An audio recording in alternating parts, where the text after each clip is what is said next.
हम विभिन्न प्रकार के प्रत्यावर्ती धारा परिपथ के बारे में देख रहे थे, जिसमें से हमारे पास 7 प्रकार के प्रत्यावर्ती धारा परिपथ होते हैं। जिसमें से जो पहला जो परिपथ था प्रत्यावर्ती धारा परिपथ जिसमें केवल ओमी प्रतिरोध R होता है। दूसरा प्रत्यावर्ती धारा परिपथ जिसमें केवल संधारित्र होता है। तीसरा था जिसमें केवल प्रेरण कुंडली होता है। और जो चौथा प्रकार था जिसमें R और C दोनों होते हैं। और नेक्स्ट था जिसमें R और L दोनों होते हैं। और छठवा था जिसमें L और C ये दोनों होते हैं। और जो अंतिम प्रकार था जिसमें तीनों कंपोनेंट मतलब R, L और C ये तीनों होते हैं। तो इस प्रकार के जो प्रत्यावर्ती धारा परिपथ है उनके बारे में हम यहाँ पर देखेंगे। जैसे पिछले टॉपिक में हमने देखा था जो दूसरा प्रकार था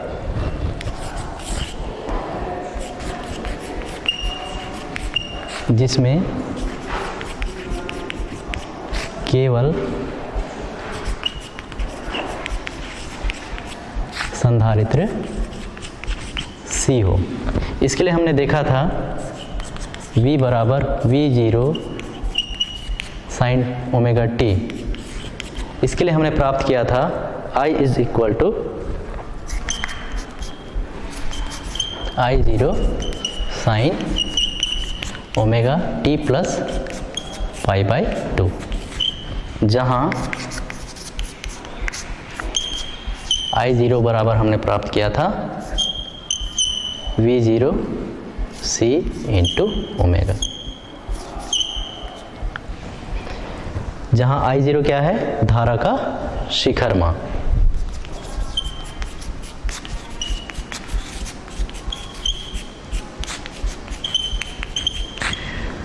तो यहाँ पर देखिए V is equal to V0 sine omega t ये प्रत्यावर्ती वोल्टेज के समीकरण को प्रदर्शित करता है।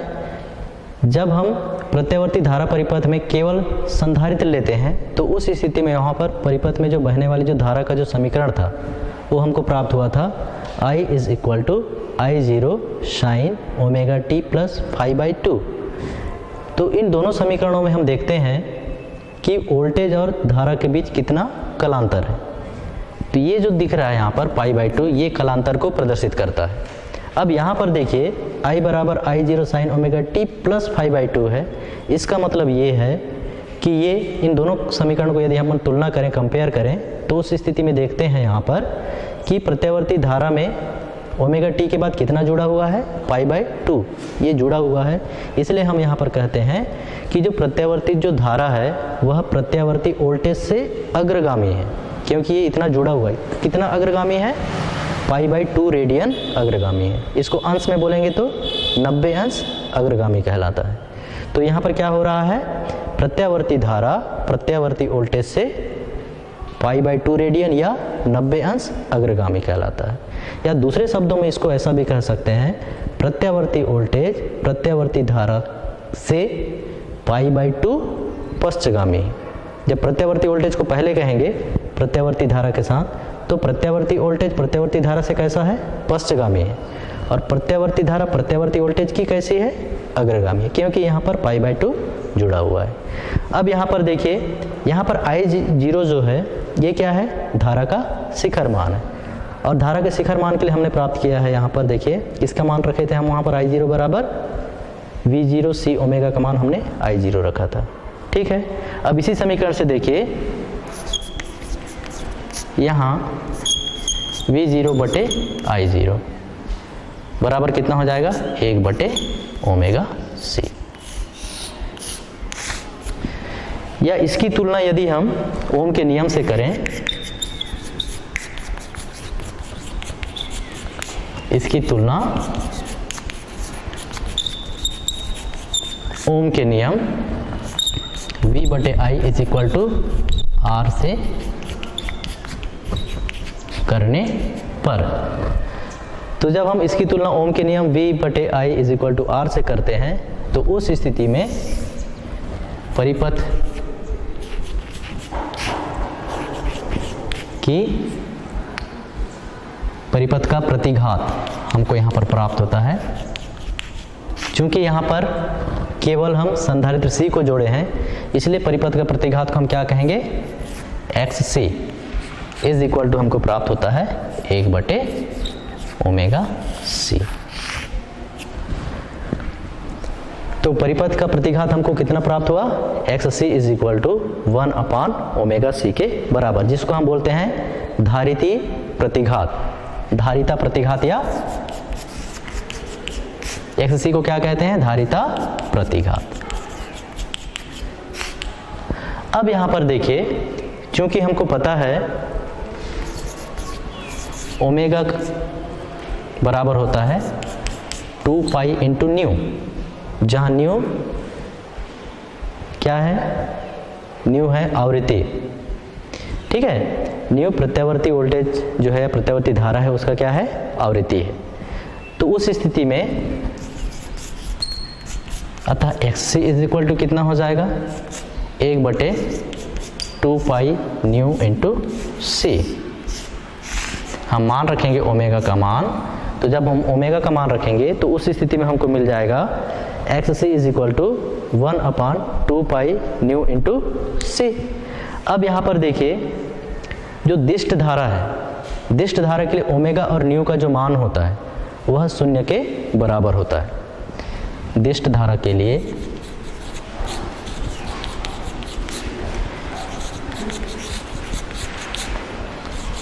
ओमेगा बराबर 0 होता है तथा न्यू बराबर भी 0 होता है। तो इस स्थिति में देखिए क्या हो जाएगा, XC बराबर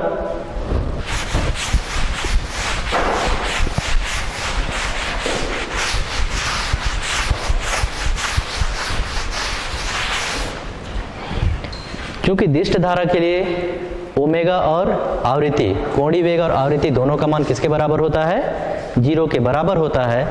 अतः x इज इक्वल टू कितना हो जाएगा, 1/0। हम यहाँ पर न्यू का मान 0 रख दें तो उस स्थिति में क्या हो जाएगा, 1/0, या इसका मान क्या हो जाएगा, अनंत। इसका मान क्या हो जाएगा, XC का मान अनंत। तो उस स्थिति में क्या होता है, XC का मतलब क्या है, यहाँ पर प्रतिघात से, प्रतिघात मतलब धारा के मार्ग में रुकावट से। अब यदि धारा का मार्ग में यदि रुकावट होगा तो उसका मतलब क्या होगा, कितना रुकावट है, अनंत, बहुत ज़्यादा रुकावट है। तो क्या उसमें धारा बहेगी, तो उसमें धारा नहीं बहेगी। तो इस स्थिति में हम कह सकते हैं, यदि प्रत्यावर्ती धारा परिपथ में जब जिसमें केवल संधारित्र C हो तो यह क्या करता है, दिष्ट धारा को रोकता है। क्यों रोक रहा है, क्योंकि यहाँ पर जो धारिती प्रतिघात है उसका मान कैसा है, अनंत है। तो यहाँ अतः हम बोल सकते हैं, अतः संधारित्र क्या कर रहा है, दिष्ट धारा को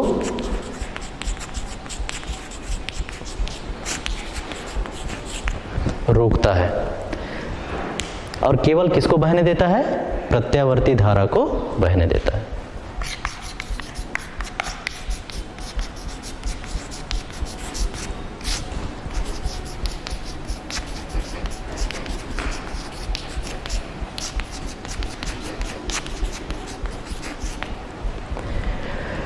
ठीक है, तो यहाँ पर देखिए हमको प्राप्त हुआ XC बराबर 1/2 पाई न्यू इंटू C।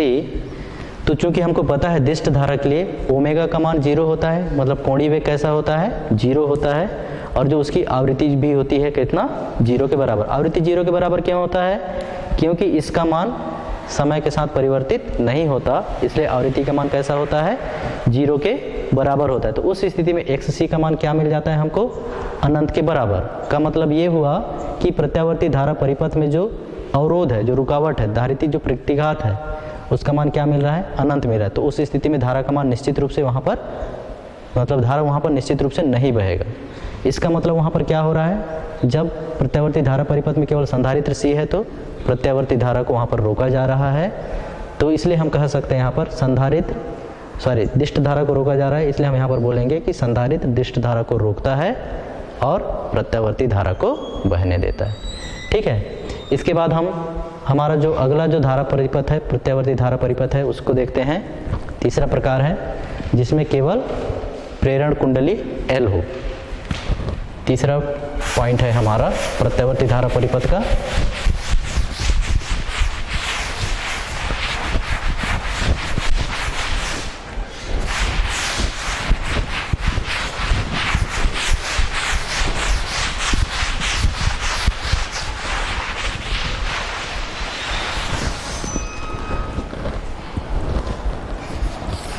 जिसमें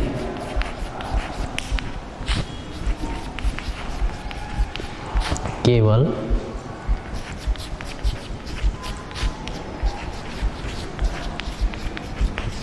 प्रेरण कुंडली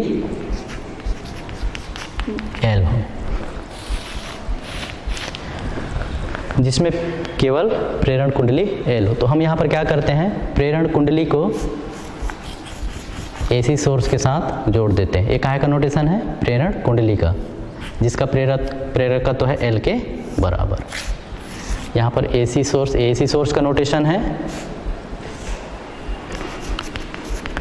और सपोज इसका जो वोल्टेज है V बराबर कितना है, V0 साइन ओमेगा t के बराबर। तो इसमें बहने वाली धारा की दिशा। अब इसके सिरों पर जो विभव का जो मान है, सपोज ये VL के बराबर है। तो इस स्थिति में ये हो गया प्रत्यावर्ती धारा परिपथ, जिसमें केवल प्रेरण कुंडली L को जोड़ा गया है। अब यहाँ पर देखिए,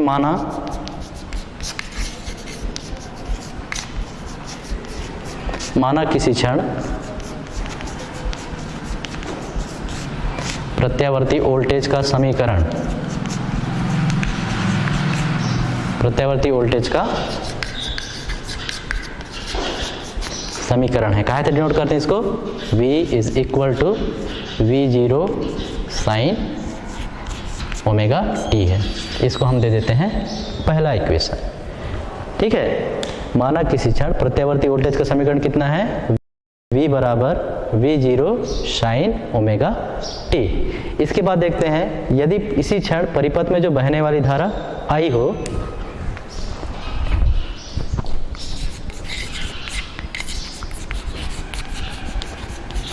इसी समय परिपथ में बहने वाली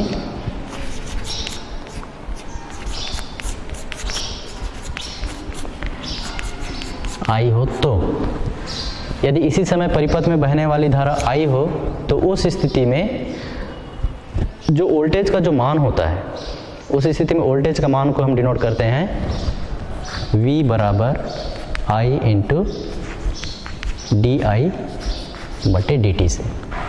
तो इस समय प्रत्यावर्ती जो वोल्टेज जो होता है V बराबर होता है I इंटू DI बटे DT, या इसी को हम आगे लिख सकते हैं DI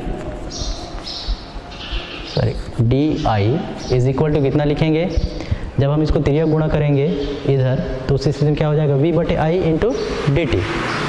कितना हो जाएगा ये, V बटे I इंटू, सॉरी यहाँ पे गड़बड़ हो गया है। यदि इसी समय प्रत्यावर्ती परिपथ में बहने वाली धारा I हो, तो उस स्थिति में V बराबर, यहाँ पर I ऑलरेडी यहाँ I है, ये प्रेरकत्व आपका जो फैराडे का जो द्वितीय नियम है उससे ये आया है, V is equal to L, sorry यहाँ पर V is equal to L DI बटे DT होता है।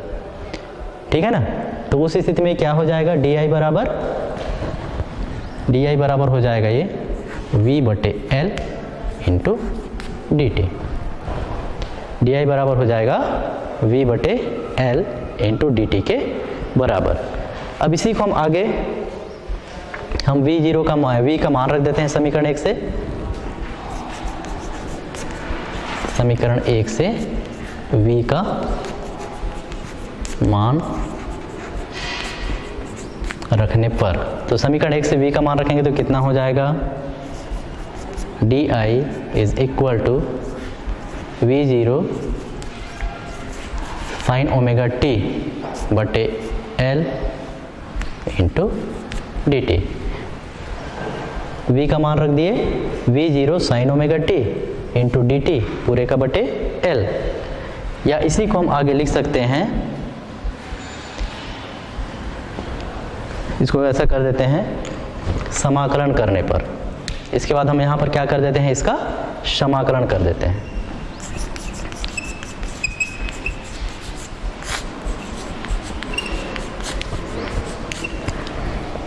समाकलन करने पर क्या हो जाएगा, इसका समाकलन का नोटेशन ऐसा है इधर, तो डी आई बराबर इधर समाकलन होगा तो V0 बटे L into sine omega T into D T. ये कितना हो जाएगा, sine omega T into D T के बराबर। अब इसके बाद इसी को हम आगे क्या लिखेंगे, यहाँ पर हम डी आई का समाकलन कर रहे हैं, मतलब किसका समाकलन कर रहे हैं, यहाँ पर कोई संख्या नहीं, मतलब एक।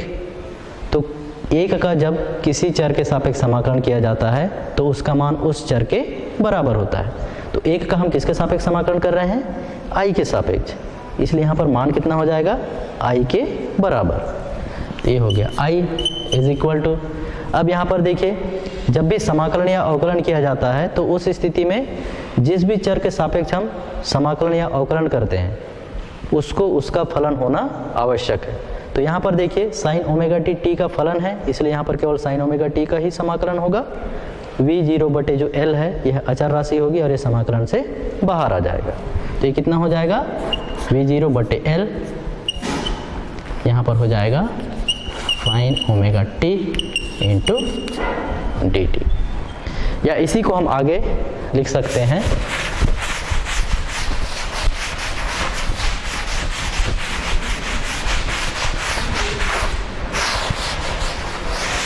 इसी को इधर लिख लीजिए, ये हो जाएगा I is equal to V0 बटे L। साइन ओमेगा टी का समाकलन कितना होता है, माइनस कास ओमेगा टी, तो ये हो जाएगा माइनस कास ओमेगा टी। चूंकि यहाँ पर टी के स्थान पर ओमेगा टी है, इसलिए जब समाकलन किया जाता है तो बटे में ओमेगा और आ जाएगा। या इसी को हम आगे लिखेंगे तो हम इसको कितना लिख सकते हैं, I is equal to V0 बटे omega L into minus cos omega t. अब माइनस कास ओमेगा टी को हम साइन के रूप में बदल देते हैं। माइनस कास ओमेगा टी को किस में बदल दें, साइन में बदल दें, तो हम इसको लिख सकते हैं I is equal to V0 बटे ओमेगा L।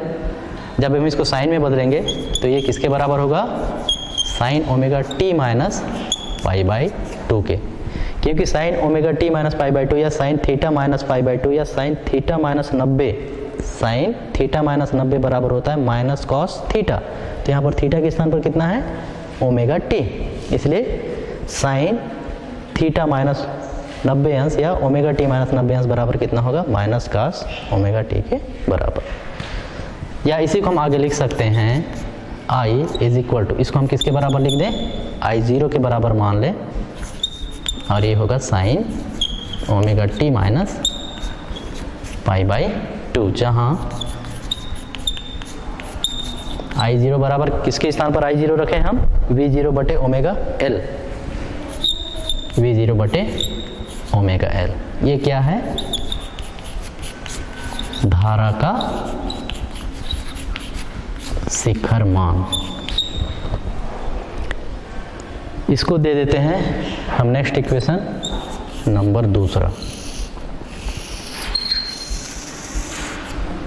हमारे पास समीकरण नंबर पहला था V बराबर V0 साइन ओमेगा टी, और यहाँ पर I बराबर मिला है I0 sine omega T minus pi by 2। तो समीकरण 1 और 2 को यदि हम कंपेयर करें तो क्या बोल सकते हैं अब यहाँ पर, ये देखो I क्या है, प्रत्यावर्ती धारा, और V क्या है, प्रत्यावर्ती वोल्टेज। तो इसमें देखिए हमको प्रत्यावर्ती वोल्टेज V बराबर V0 साइन ओमेगा टी के लिए धारा का मान कितना मिला है, I बराबर I0 sine omega T minus pi by 2। तो हम यहाँ पर कहेंगे कि प्रत्यावर्ती धारा प्रत्यावर्ती वोल्टेज से माइनस है, पश्चगामी है, कितना, पाई बाई 2, मतलब 90 अंश कैसा है, ये पीछे है, किससे, प्रत्यावर्ती वोल्टेज से। ठीक है,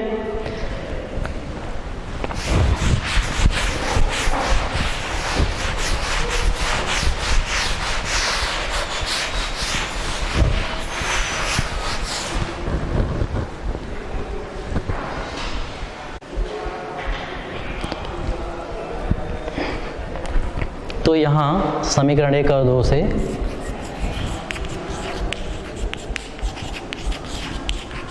मतलब v बराबर v0 साइन ओमेगा टी और I बराबर I0 sine omega T minus pi by 2 से हम क्या बोल सकते हैं, I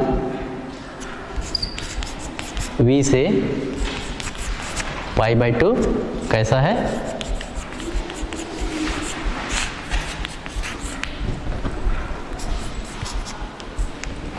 इन दोनों समीकरणों से हम क्या कहेंगे, जो I है प्रत्यावर्ती धारा I वोल्टेज से कैसा है, पाई बाई 2 पश्चगामी है, क्योंकि यहाँ पर माइनस चिन्ह है इसलिए पश्चगामी कहलाता है। अब इसके आधार पर हम इसका क्या देखेंगे, फेजर आरेख। इसका फेजर आरेख कैसे बनेगा, सपोज एक्स एक्सिस है और ये वाई एक्सिस है।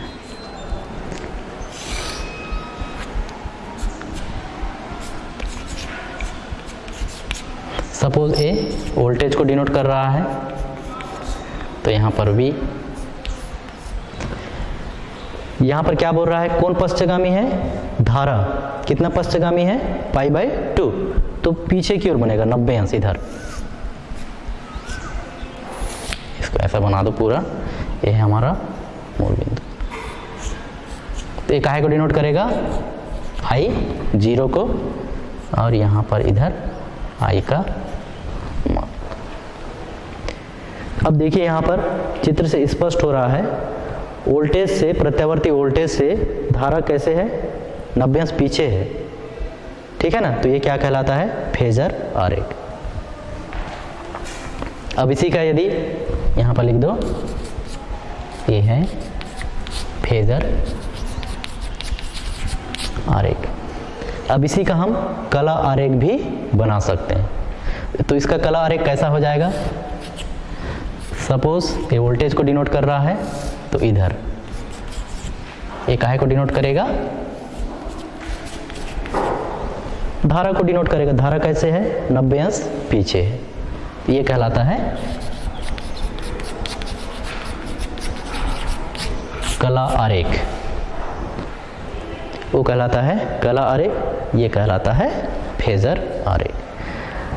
अब यहाँ पर देखिए हमारे पास समीकरण नंबर 2 से हमको प्राप्त हुआ है I0 बराबर V0 बटे ओमेगा L। ये क्या चीज़ है, धारा का शिखर मान। अब यहाँ पर देखिए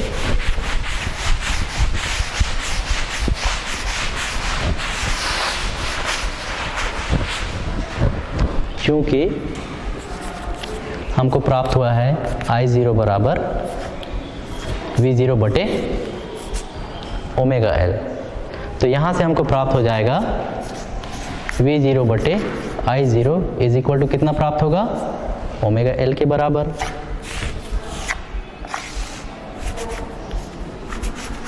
ठीक है, इसकी तुलना ओम के नियम से करने पर, ओम का नियम क्या होता है, V बटे I is equal to R से करने पर परिपथ का जो प्रतिरोध होगा, अब यहाँ पर उसका नाम क्या है, परिपथ का प्रतिरोध क्या कहलाएगा, क्योंकि इस परिपथ में, इस प्रत्यावर्ती धारा परिपथ में क्या है, केवल प्रेरण कुंडली है। तो इस स्थिति में परिपथ का प्रतिरोध क्या कहलाएगा, प्रतिघात कहलाएगा। और प्रतिघात को हम क्या बोलेंगे, प्रेरण प्रतिघात, जिसको कहाँ से डिनोट करेंगे, XL से डिनोट करेंगे।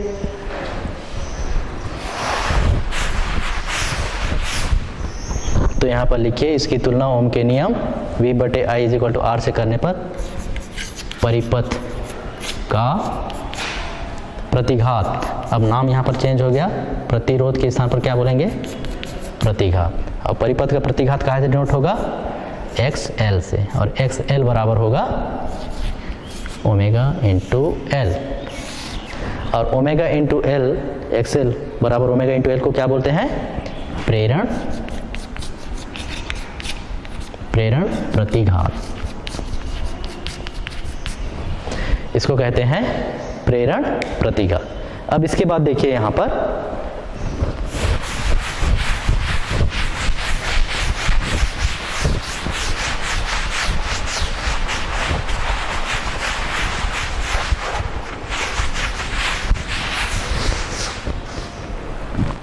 चूंकि हमको पता है ओमेगा बराबर होता है 2 पाई न्यू, ओमेगा बराबर कितना होता है 2 पाई न्यू, अतः एक्स एल बराबर क्या हो जाएगा, ओमेगा का मान रखेंगे तो 2 pi nu into L, x L बराबर हो जाता है 2 पाई न्यू इंटू एल के बराबर। चूँकि हमको पता है दिष्ट धारा के लिए कोणीय वेग और जो आवृत्ति है उसका मान कितना होता है 0 के बराबर।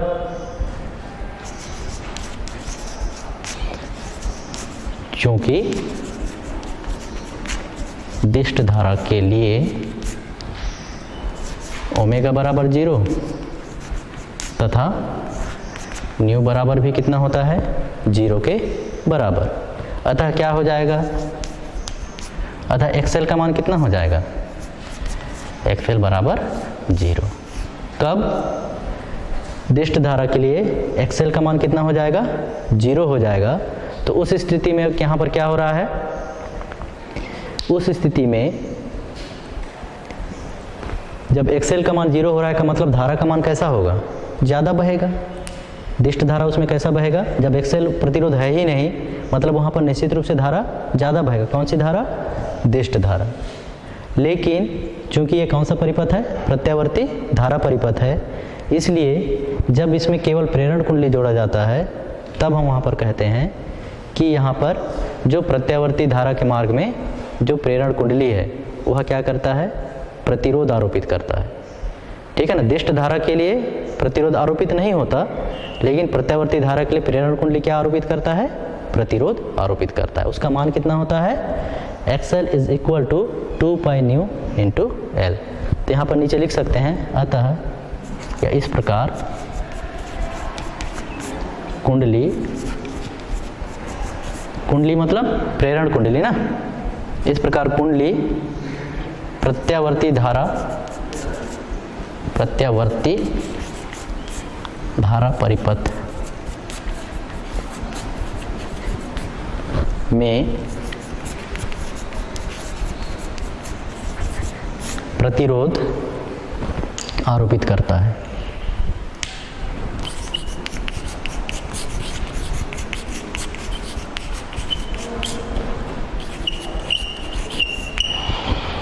इस प्रकार कुंडली प्रत्यावर्ती धारा परिपथ में प्रतिरोध आरोपित करता है।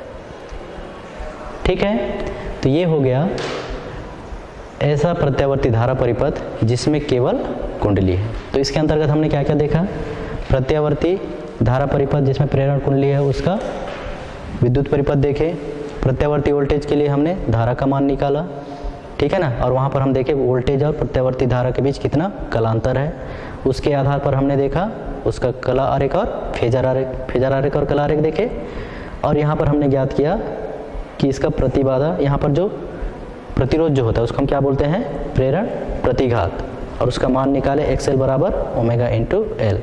इसके आधार पर हम देखे कि कुंडली प्रत्यावर्ती धारा परिपथ में क्या करता है, प्रतिरोध आरोपित करता है, जबकि दिष्ट धारा परिपथ होता तो उस स्थिति में वहाँ पर धारा के मार्ग में वह कोई रुकावट नहीं, मतलब कोई रुकावट नहीं करता है। ठीक है, किसके लिए, दिष्ट धारा, लेकिन प्रत्यावर्ती धारा के लिए वह प्रतिरोध आरोपित करता है। क्या, कुंडली, प्रेरण कुंडली। इसके बाद एक न्यूमेरिकल प्रश्न देख लेते हैं।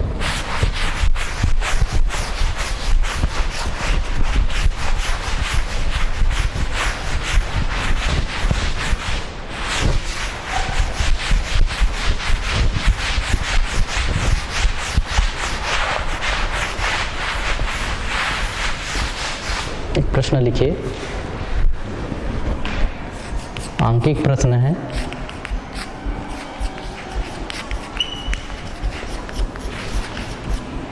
एक संधारित्र की धारिता ज्ञात कीजिए।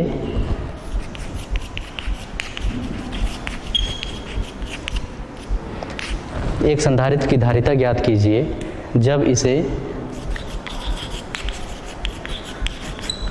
इसे 5/पाई हर्ज 5/पाई हर्ज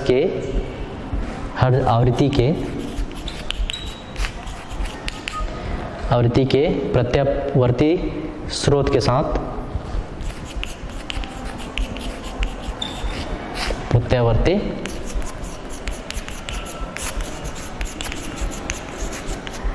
प्रत्यावर्ती स्रोत के साथ उपयोग करने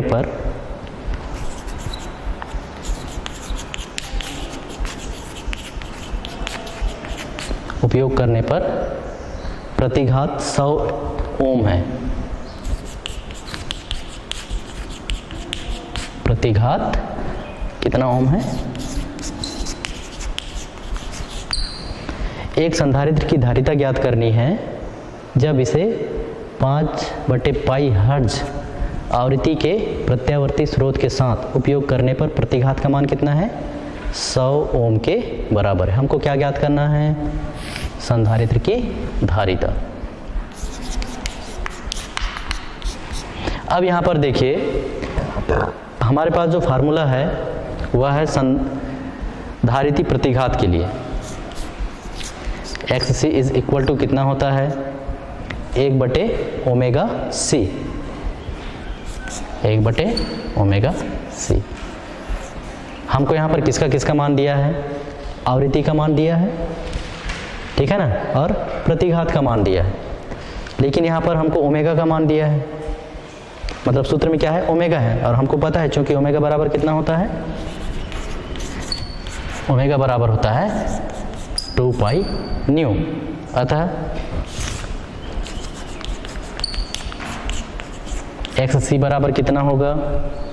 1/2π nu into C। 1/2π nu into C। तो जो हमारा जो फार्मूला होगा यहाँ पर हमको क्या ज्ञात करना है? संधारित्र की धारिता C। तो C बराबर कितना हो जाएगा?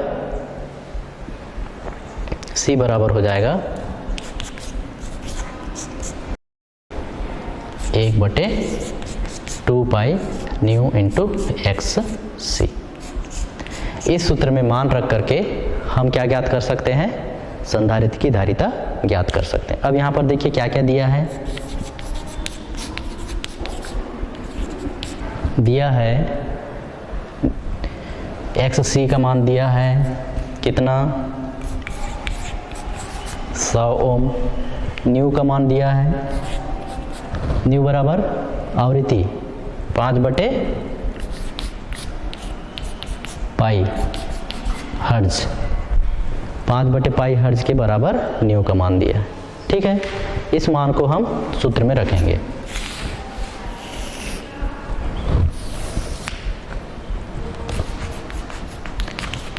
अतः सूत्र में मान रखने पर, सूत्र में मान रखेंगे तो कितना हो जाएगा? C बराबर मान रखिए 1/2 इंटू पाई इंटू न्यू का मान रखेंगे 5/पाई इंटू 100 ओम, ठीक है। तो जब ये मान रखेंगे तो क्या हो जाएगा?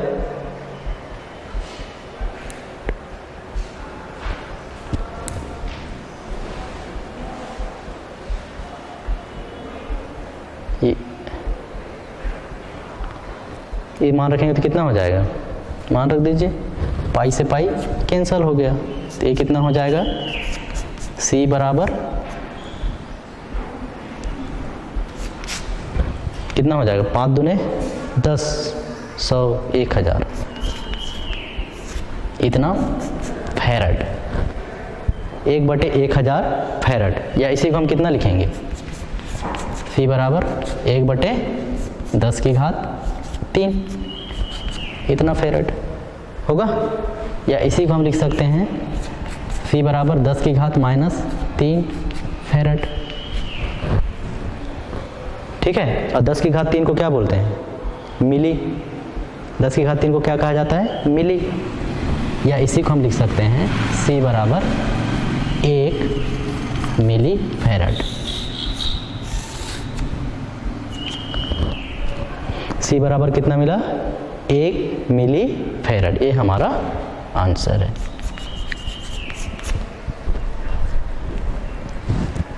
ठीक है, तो यहाँ पर देखिए प्रश्न था हमारा, एक संधारित्र की धारिता ज्ञात कीजिए जब इसे 5/पाई हर्ज लिखे है ना, 5/पाई हर्ज आवृत्ति के प्रत्यावर्ती स्रोत के साथ उपयोग करने पर प्रतिघात कितना है, 100 ओम है तब।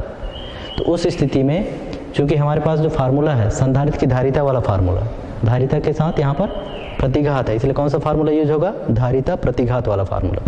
तो धारिता प्रतिघात बराबर कितना होता है, 1/ω/c।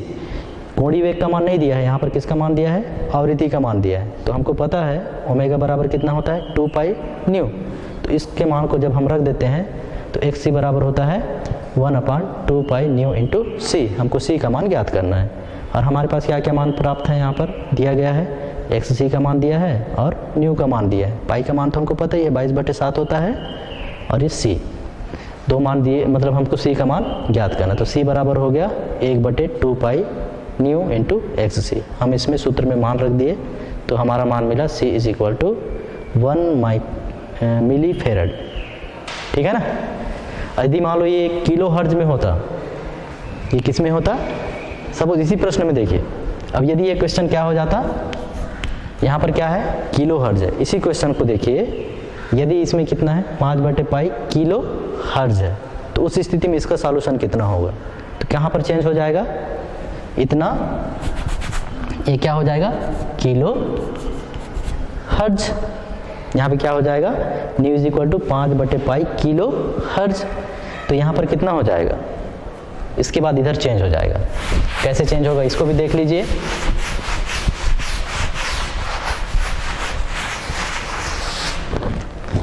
केवल हर्ज था उसके लिए हल किया, अब यहाँ पर यदि मान लो किलो हर्ज है तो उसके लिए क्या बनेगा, तो ये क्या हो जाएगा, c इज इक्वल टू 1/2π। अब न्यू का मान कितना रखेंगे, 5/पाई किलो, 5/पाई किलो का मान रखेंगे, क्योंकि जो हर्ज है वह किसकी इकाई है, आवृत्ति की इकाई है। हर्ज किसकी इकाई है, आवृत्ति की SI इकाई है। तो उस स्थिति में क्या होगा, किलो का मान रखना पड़ेगा। किलो बराबर कितना होता है, 10⁻³ को हम क्या बोलते हैं, 1 किलो। ठीक है, तो उस स्थिति में क्या हो जाएगा, ये 5/पाई किलो के स्थान पर और कितना लिखेंगे, 100 गुणित, ये 100 को किसके स्थान पर लिखे हम, किलो के स्थान पर, और xc का मान है 100 ओम गुणित 100। तो ये कितना हो जाएगा, अब c बराबर पाई से पाई कैंसिल हो जाएगा, 5 दूने 10 और 100 गुणित 100। ठीक है, तो टोटल कितना हो जाएगा, 1/10⁶। ठीक है, ये कितना हो जाएगा, 1/10⁶। किलो का मतलब, सॉरी यहाँ फिर गड़बड़ हो गया, किलो का मतलब कितना होता है, 100 होता है कि 1000 है, 1000 होता है, यहाँ पर 1000 होगा। तो 5/पाई इंटू 1000 गुणित 100, तो ये कितना हो जाएगा, 1/10⁶। देखो यहाँ पर 1 2 3 4 5 और 5 दूने 10 का 1 0 और 10⁶। अब इसको हम कितना लिखेंगे, c बराबर 10⁻⁻6, इतना क्या, फैराड, या इसी को हम लिखते हैं c बराबर 10⁻⁻6 को क्या बोलते हैं, माइक्रो। 10⁻⁻6 को क्या कहा जाता है, माइक्रो। तो ये कितना हो जाएगा, 1 माइक्रो फैराड। ये हमारा आंसर मिलेगा। ठीक है, तो ये छोटी छोटी बातें हैं, गणित के प्रश्न को हल करते समय इन छोटी बातों को ध्यान देना पड़ता है। ठीक है ना। तो आज हमने देखा विभिन्न प्रकार के प्रत्यावर्ती धारा परिपथ में जो तीसरे प्रकार का जो धारा परिपथ था, जिसमें केवल प्रेरण कुंडली जिसका प्रेरकत्व L होता है वह होता है। ठीक है ना। और यहाँ पे न्यूमेरिकल प्रश्न भी देखे। तो आज के लिए बस इतना, धन्यवाद।